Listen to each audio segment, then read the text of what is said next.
नमस्कार दोस्तों, सीरियल आपकी नजरों ने समझा कि आज के एपिसोड में हम देखेंगे कि रितेश का फोन आधी रात को नंदिनी के पास आता है।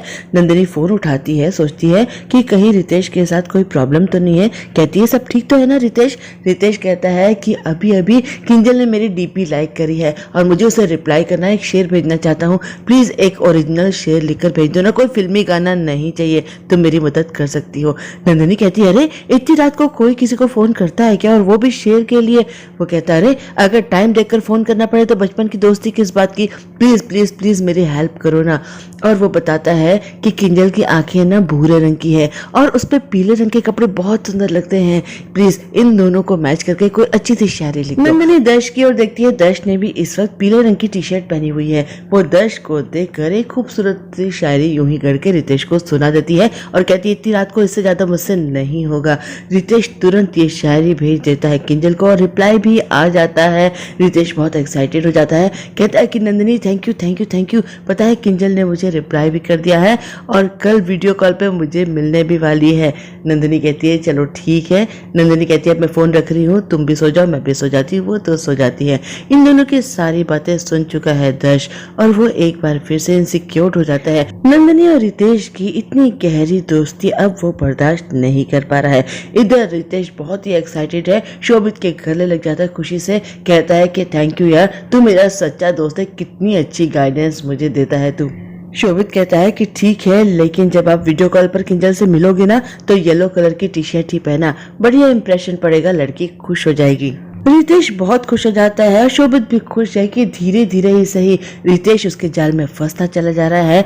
नंदिनी और दर्श के बीच में अनजाने में ही वो आ खड़ा हुआ है।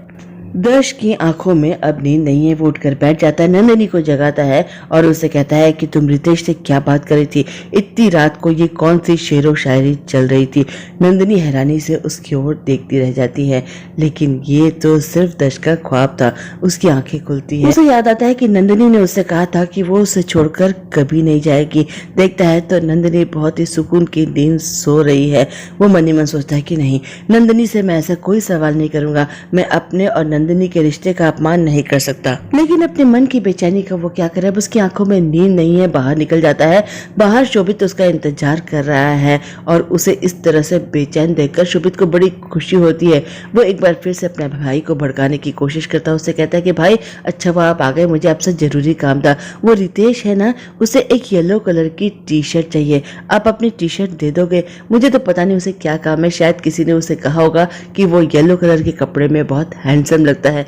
दर्श कहता है कि ठीक है अपनी टी शर्ट दे दूंगा, लेकिन उसके मन में जो चल रहा है वो अपने भाई से शेयर करना चाहता है। वो शोभित से कहता है कि मैं तुझसे कुछ कहना चाहता हूँ, लेकिन तू किसी से मत कहना। शोभित कहता है कि बोलो ना भाई क्या बात है।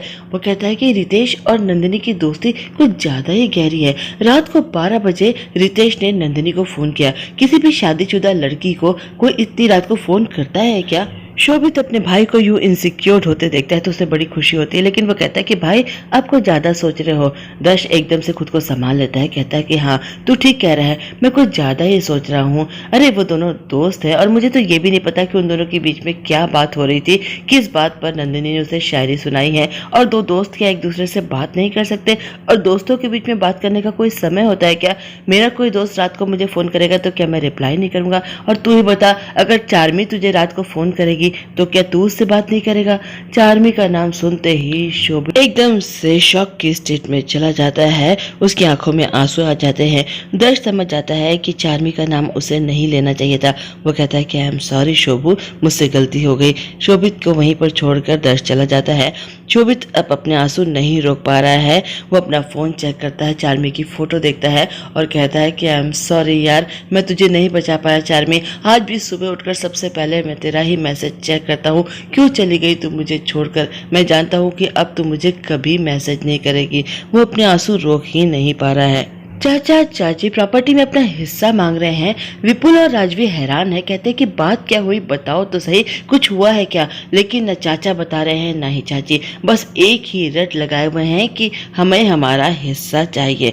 राजवी कहती है कि ठीक है मेरे साथ आओ। चेतन का हाथ पकड़ती है, द्वारकाधीश की मूर्ति के सामने ले जाती है, कहती है कि सब कुछ बांट लो, लेकिन क्या इन्हें भी बांट पाओगे? इनके भी 2 हिस्से कर दोगे तुम? चाचा के पास कोई जवाब नहीं है। पारुल कहती है कि भाभी हम वही मांग रहे हैं जो हमारा अधिकार है और इसके बारे में बच्चों को और बाबूजी को कुछ मत बताइएगा, लेकिन हमें हमारा अधिकार चाहिए, पूरी प्रॉपर्टी में आधा हिस्सा चाहिए। राजवी कहती है ले लो, सब कुछ ले लो, लेकिन प्लीज अलग होने की बात मत करना। पारुल कहती है तो ठीक है, मुझे आपकी नई गाड़ी चाहिए। राजवी कहती है कि ले लो, मैंने कब मना किया, सब कुछ तुम्हारा ही तो है।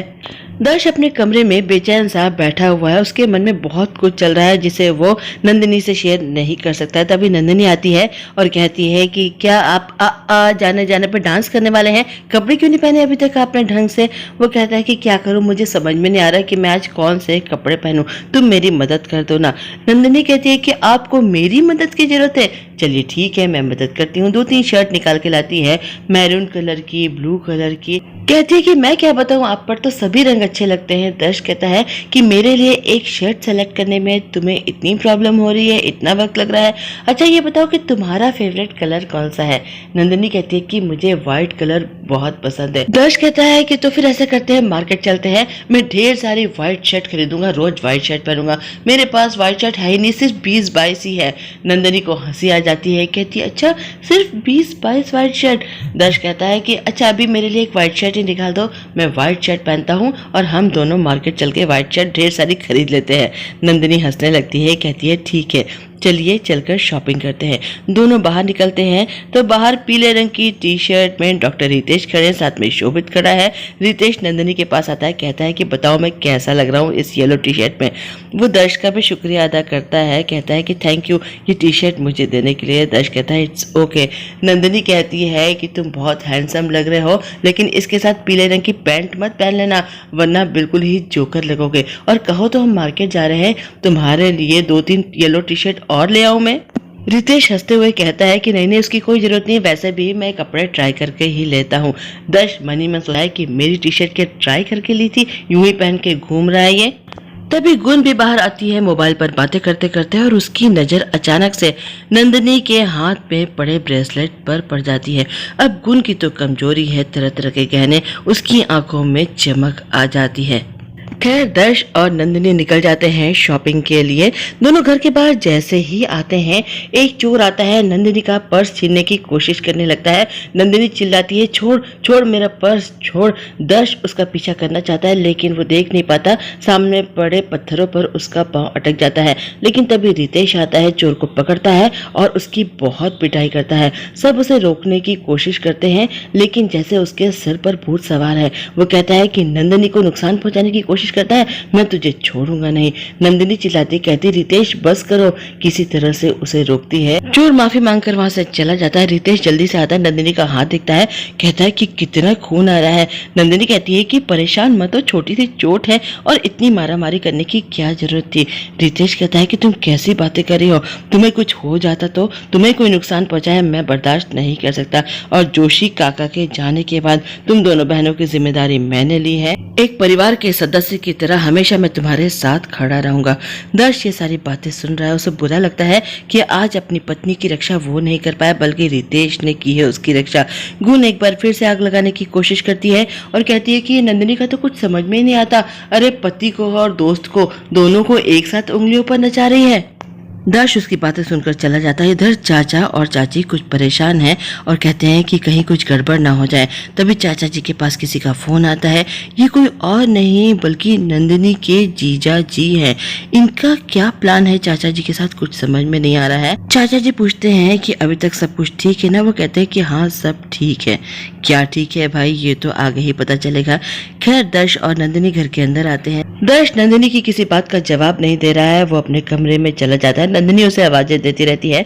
तभी शोभित आता है और कहता है कि भाभी जब से भाई का एक्सीडेंट हुआ है ना, वो ऐसे ही हो गए हैं, और आज उन्हें लगा जो रितेश ने किया वो उन्हें करना चाहिए था, नहीं कर पाया ना, इसीलिए वो इतने बेचैन है, इतने इनसिक्योर्ड है।